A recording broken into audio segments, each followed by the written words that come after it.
So guys, welcome back to Dark Angels Intuition. Welcome back to my channel.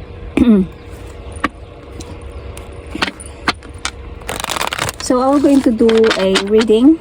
So let's see kung kanino maka-resonate ang reading na to, kung sino maka-resonate dito. Hindi lahat, okay?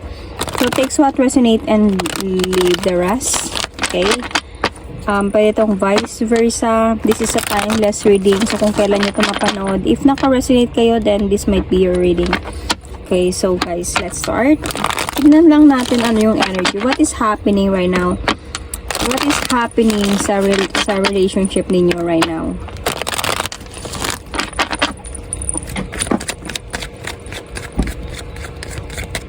So, what is happening right now?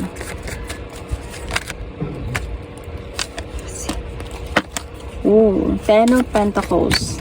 Nice start. So, I can see here, somebody ghosted you. Okay? Kung sino man makaresonate dito. Ghosting, okay. This person, parang andun siya sa point na planning to cut you off into his life or his or her life.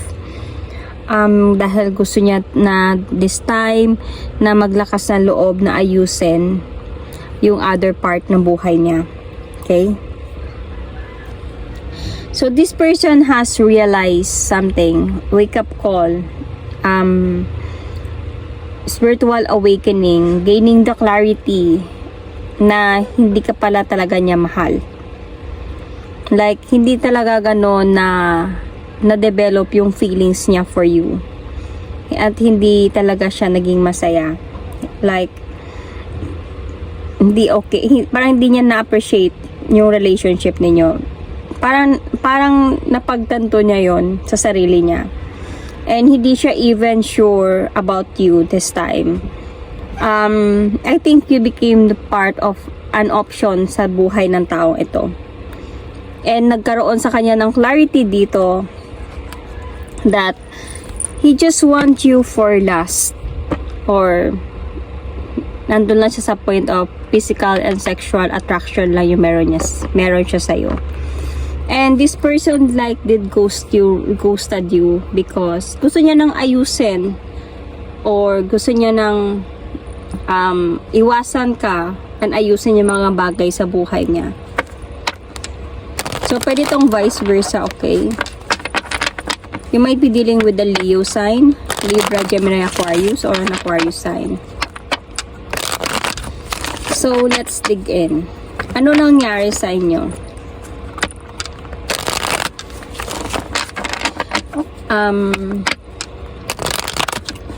Let's see more about this reading. About your person.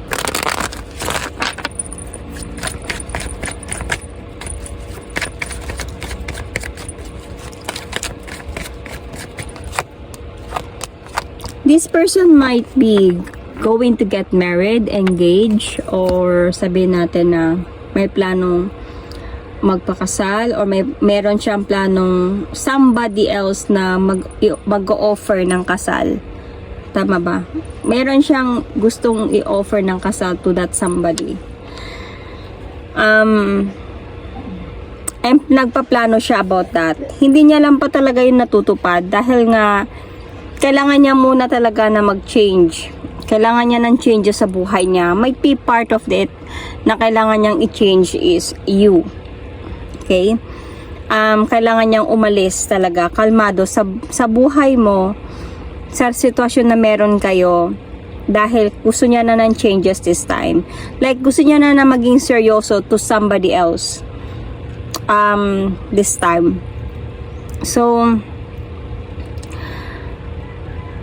I think he wanted to talk to you about this, na to have a closure, ending of the relationship. See? Parang kailangan niya na talagang umalis to end the cycle and to have a changes in his life talaga. Hindi naman talaga siya naging sure sa'yo. And decidido talaga siya. Kaya nga, siguro hindi niya lang tumasabi-sabi sa'yo. Kaya ginost ka niya. Kaya tumahimik siya dito at nag-isip. Hindi talaga siya sure about happy ba talaga siya sa'yo or no. Willing ba siya to move forward or just an attraction. Kasi meron siyang someone else eh. Meron talaga siyang someone else kung kanino talaga siya seryoso. Ang plano niyang pakasalan. And parang nagkaroon lang talaga sa inyo ng parang tukso, lust, or attraction nangyari. Kaya medyo naguluhan siya sa mga nararamdaman niya. Pero parang this time nakita ko sa kanya, nagkaroon siya ng realization that hindi ka pala talaga niya mahal at iba pala talaga yung mahal niya. Yun pa din yun. So, tignan natin kung ano yung nararamdaman mo ngayon.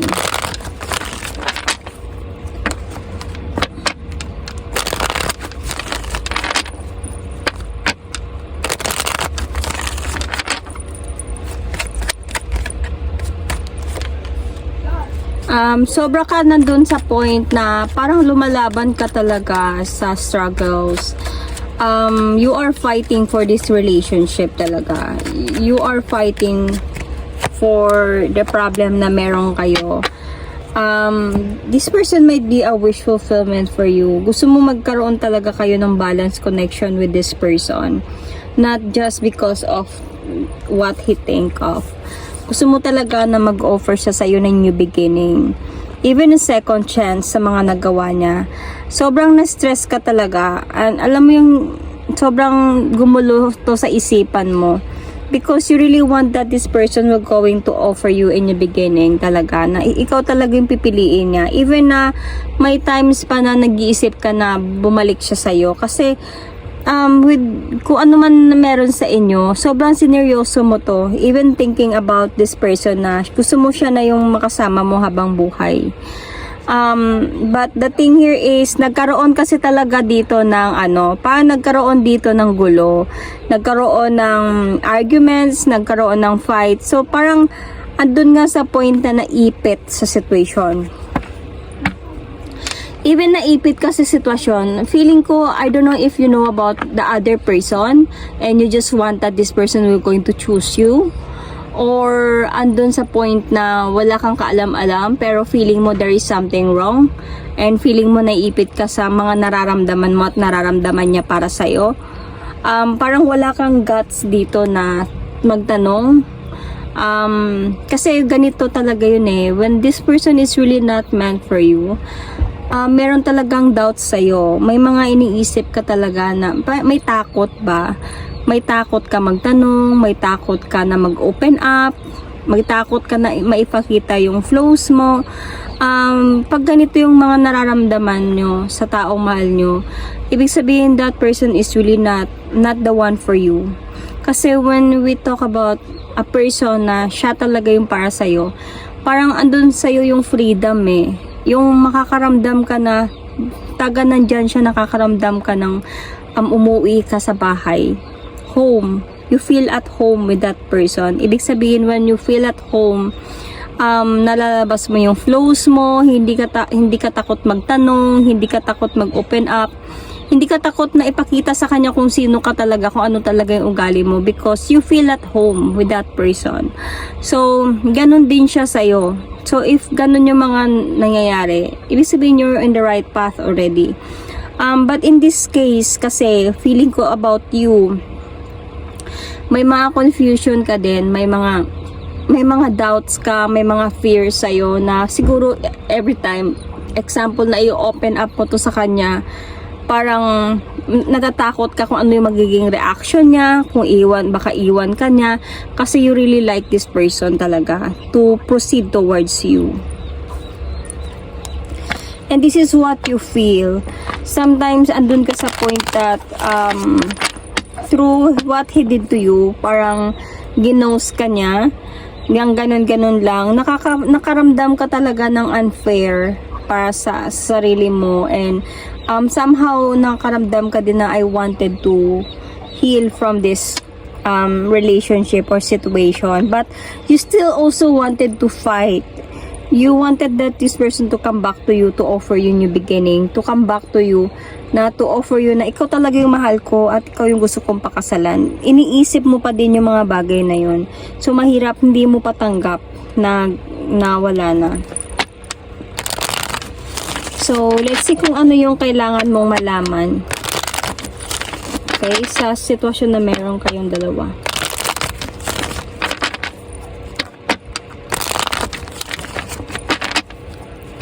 Ano yung kailangan mong malaman?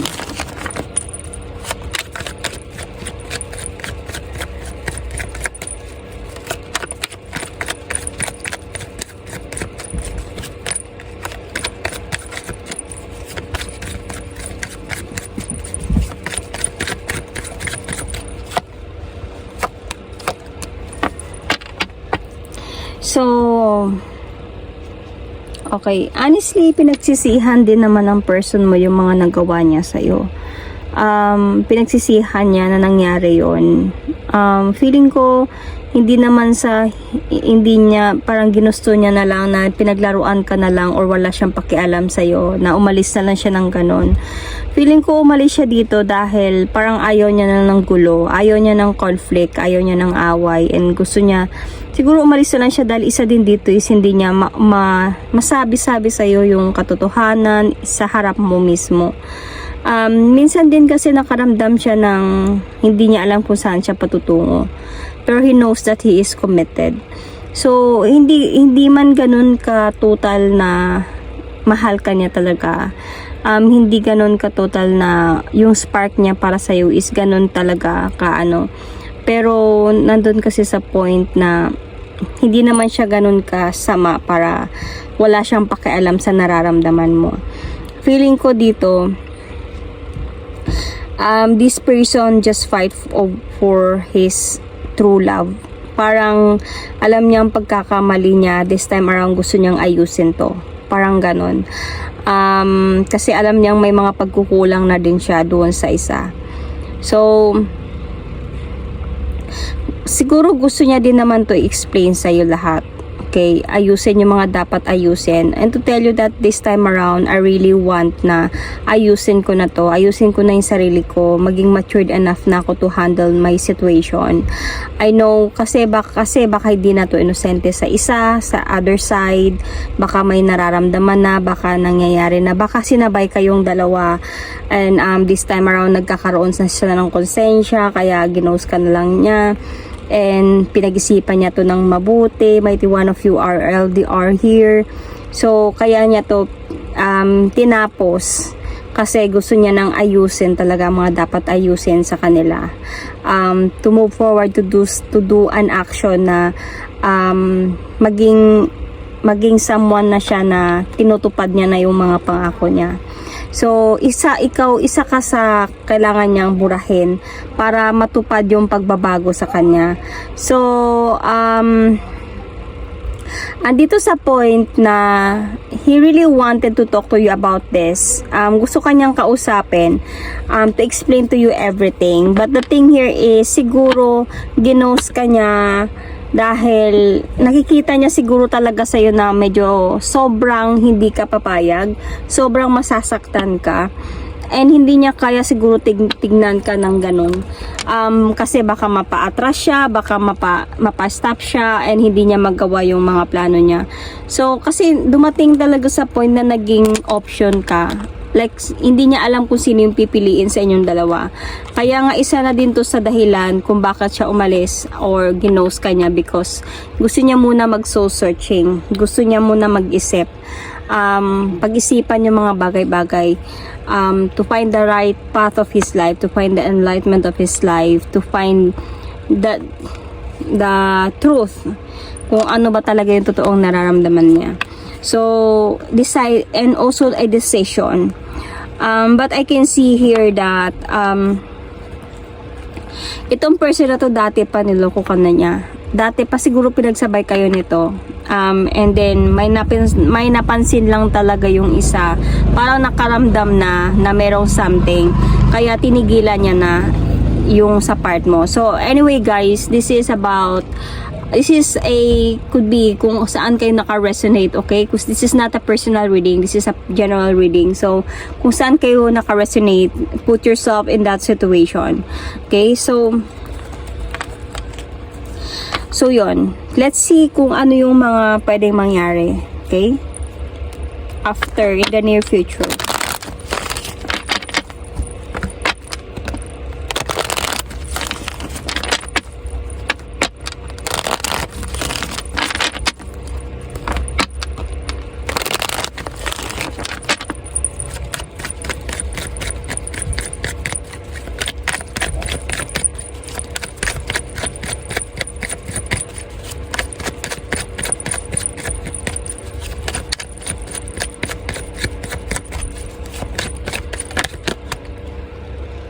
So, confusion.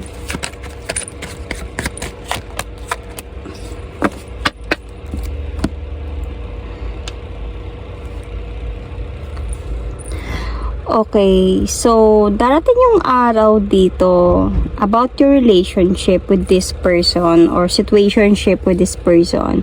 Magkakaroon dito ng confusion sa kanya in the near future.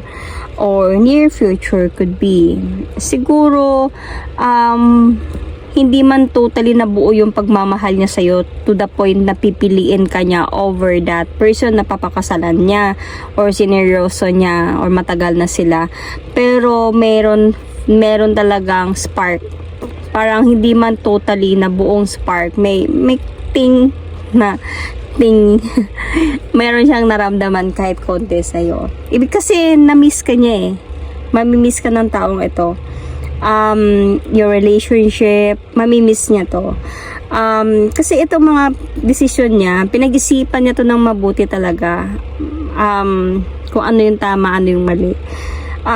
Pero sobrang andun sa point na hindi ka lang talaga nanalo sa sasabihin natin na pagmamahal, kasi parang mas mahal niya yung isa kaysa sa'yo, pero kahit papaano may naramdaman siyang kunting spark sa'yo kasi na-miss ka niya nung time na hindi ka na niya kinausap, wala na kayong communication, baka daily kayo nagko-communicate until biglang wala na, is na-miss ka niya. This person is gathering some information about you, parang ini-spy ka niya, however, or i-spyan ka niya, but the problem here is siguro that time in the near future kasal na siya, or baka kasal talaga siya and inayos niya na talaga, kaya hindi na siya sure about his feelings this time na na-develop for you, dahil ayaw niya nang matrap sa situation. So parang kung sakali man, 'di ba? We never know what will going to happen next. Kung whether malapit lang kayo or malayo kayo sa isa't isa. Might be you will just going to be a third party sa story ng taong ito. So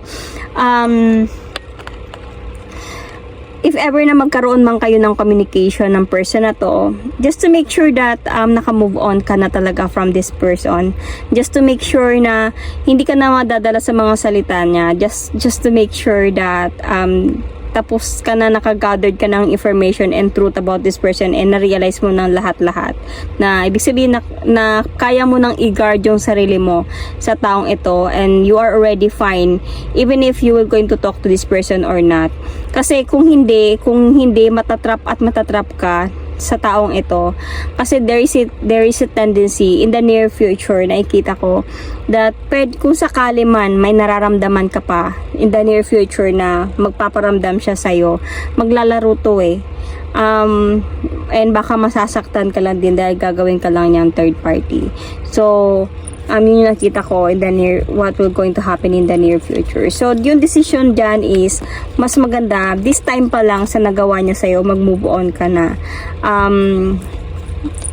It doesn't matter if mahal mo pa yung tao, it doesn't matter kung importante pa siya sa'yo, it doesn't matter kung gusto mo pa siyang bumalik, as long as you will going to start to move forward.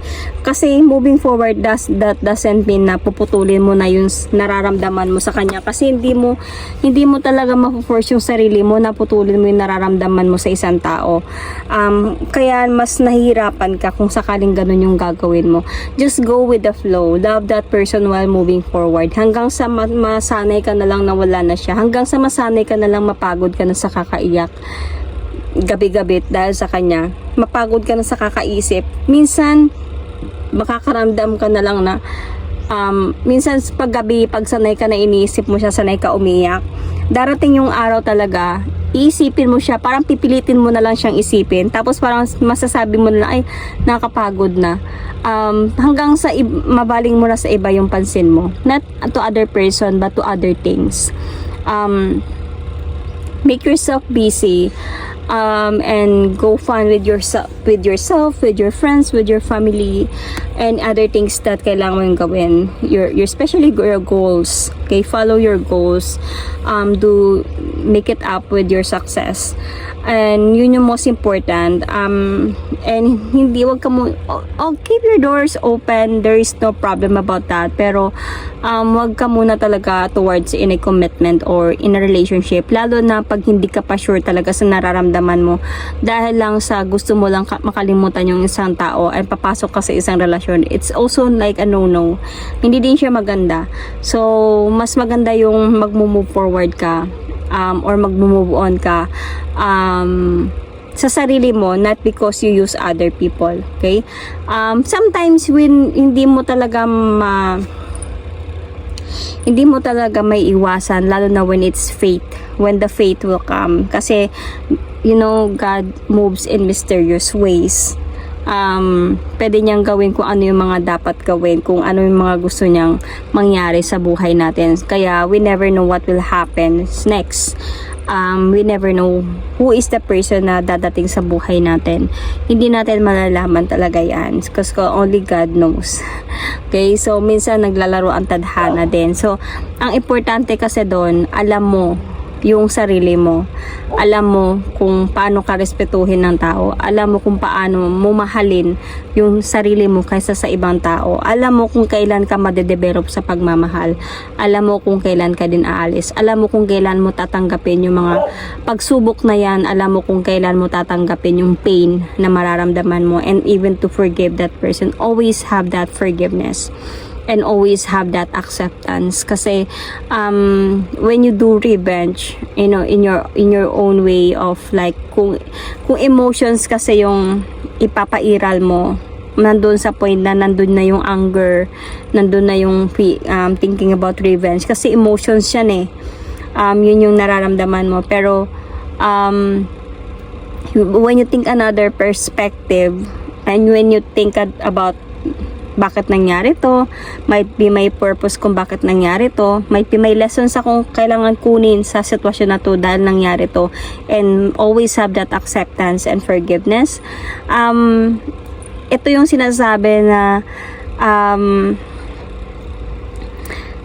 parang hindi mo pinapairal yung emotions mo, kasi pag yung emotions mo kasi yung ipapairal mo, yung intelligence natin, yung kung baga meron pa sana tayong mga ideas na iniisip towards moving forward, naglo-low yun nagiging bobo tayo sa emotion natin, to come to the point na magkakaroon tayo ng pagsisisi kung ano man yung nagawa natin during that anger, during that, you know, weakness. So always make it a balanced way. Okay? Hindi naman sa hindi na tayo magkaroon ng emosyon. Meron, pero kailangan lang ibabalance natin, and always think first before you will do something na alam natin na hindi natin pagsisisihan isang araw. That is my reading for you guys. Thank you and God bless.